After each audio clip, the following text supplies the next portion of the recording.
Bismillahirrahmanirrahim. Assalamualaikum warahmatullahi wabarakatuh.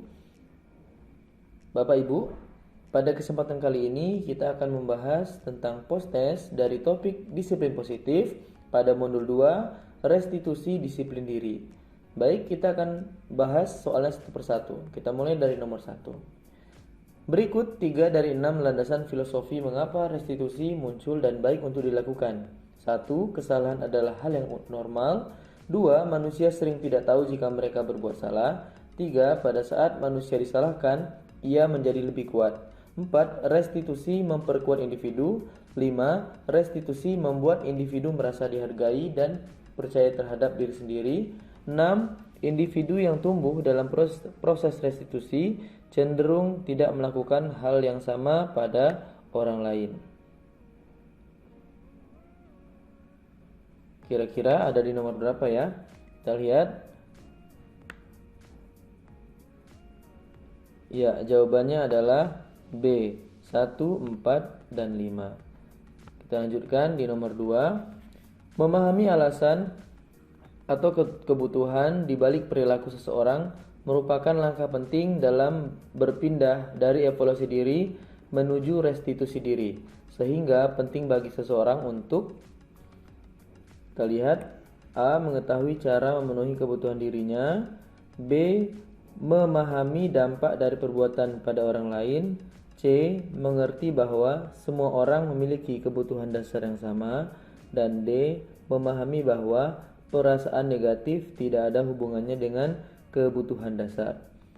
Kita lihat, yang manakah kira-kira jawabannya?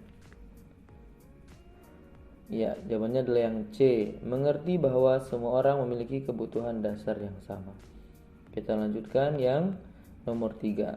Berikut ini adalah alasan mengapa penting untuk guru untuk bertanya pada muridnya tentang apa yang ia yakini, kecuali ya di sini kecuali A. Untuk dapat mengingatkan murid akan kesalahan-kesalahan yang ia lakukan. B. Untuk menemukan unsur-unsur yang membuat siswa termotivasi secara internal. C. Nilai-nilai kepercayaan yang diyakini murid merupakan salah satu latar belakang yang mendasari perilaku murid. D. Untuk memenuhi aspirasi sosok yang dicita-citakan yang membuat murid termotivasi untuk berperilaku tertentu. Kita lihat lagi, kira-kira apa jawabannya ini? Ya, jawabannya adalah yang A. Selanjutnya, nomor 4. Masing-masing murid memiliki latar belakang yang berbeda-beda. Oleh sebab itu, agar bisa menjalankan segitiga restitusi dengan lebih efektif, idealnya di kelas memiliki A. Keyakinan kelas, peraturan kelas, budaya kelas, atau D. Peraturan kelas. Ya, jawabannya adalah keyakinan kelas. Kita lanjutkan ke nomor 5.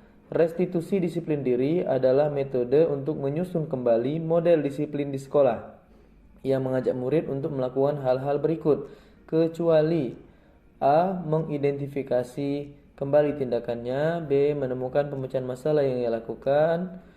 C. Menganalisis dan memikirkan langkah yang tepat untuk memecahkan masalah. Atau D. Menemukan masalah yang timbul untuk mengetahui penyebabnya dan siapa yang bersalah.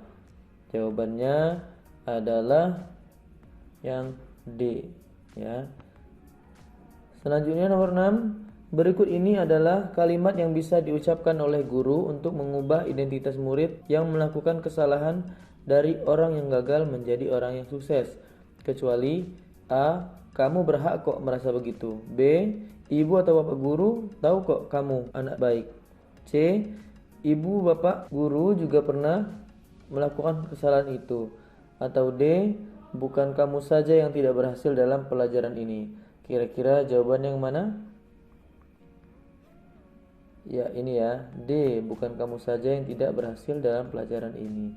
Kita lanjutkan ke nomor 7. Dalam restitusi, penting bagi murid untuk memberikan pandangan baru pada murid-murid bahwa disiplin adalah tentang bagaimana seseorang bisa, ya, pilihannya adalah A. Memenuhi kebutuhan dasar semua orang.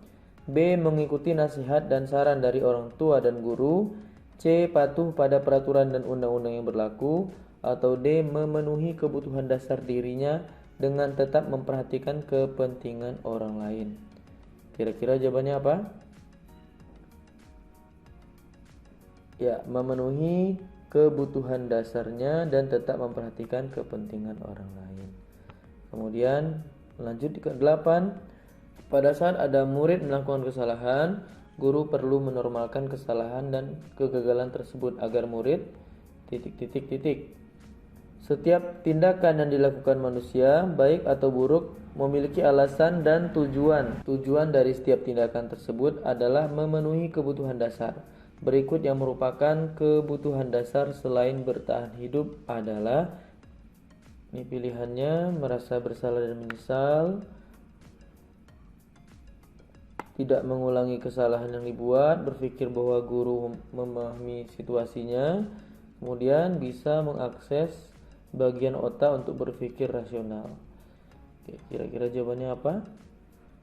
Ya, bisa mengakses bagian otak untuk berpikir rasional.